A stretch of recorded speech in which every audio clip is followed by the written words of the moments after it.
Hello guys! Welcome back again sa ating YouTube channel, Pinoy Spider. So for today's video guys, share natin itong trade natin kung saan inabutan natin tong malaking malaking candle na to. So ano to guys ito yung Anpay. Okay, so ang pagkakaalam ko guys, dito ako nag-entry. So dito yung ano natin So nag-entry tayo dito.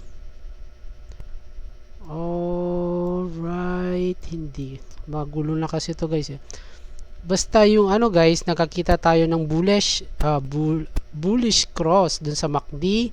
Then yung sa RSI is below 50 pa. Then alam ko dito tayo nag-entry guys dito sa area na to. Yan, so somewhere here pa lang siya kanina. So na-expect natin tataas, kaso hindi nangyari, bumaba. Ganito, bumaba, then bumaba ulit dito. Tapos, so ayan, nakatipi naman na tayo and kasalukuyan tumataas pa naman siya.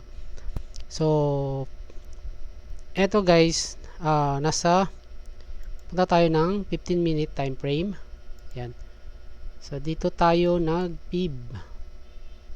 So yung swing high, swing low.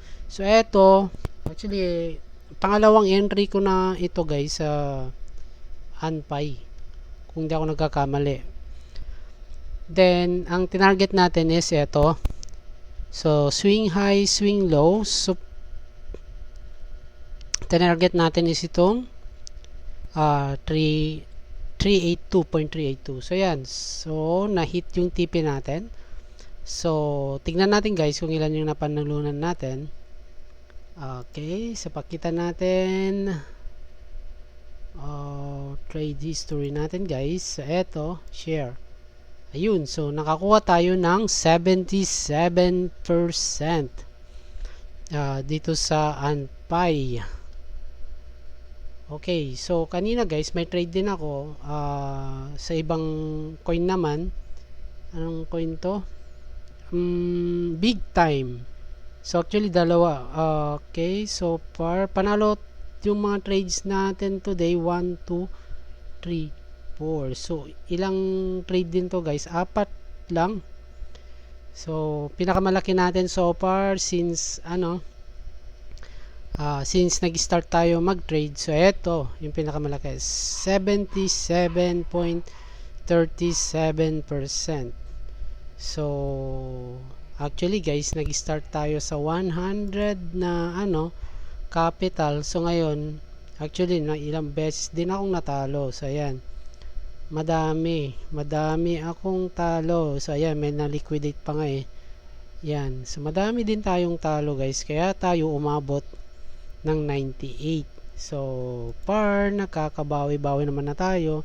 So ito maganda guys, $15 yung kinita natin for today. Ay sa isang trade lang. Ang ano natin sa isang trade nito is $20, tapos $10, 5x lang tayo dito. Kung hindi tayo nag 5x dito guys at nag 10x tayo, malamang nasa 19% din to. So yan, so medyo green lahat. So ayan, so shinare ko lang yung ano ko guys, trade ko for today dun sa Anpay. Hinit niya yung ano natin, ayun, at nag-bounce na nga siya pababa. So eto guys, pababa na siya. Nag-bounce, hindi ang term dun guys is nasopla or kinorek na siya ba? Correction. So 382 yung ano niya guys. Doon siya nauntog at ngayon bumaba na. So yung ano natin guys, prediction natin, TA natin gamit ng Fibonacci ay sumakto. So although ang haba nito, kaninang umaga pa to, so 15-minute time frame tayo kumuha ng parang confirmation na tataas siya. Pero in-entryhan natin sa lower, mas lower pa. So, I think 3 minutes yun eh.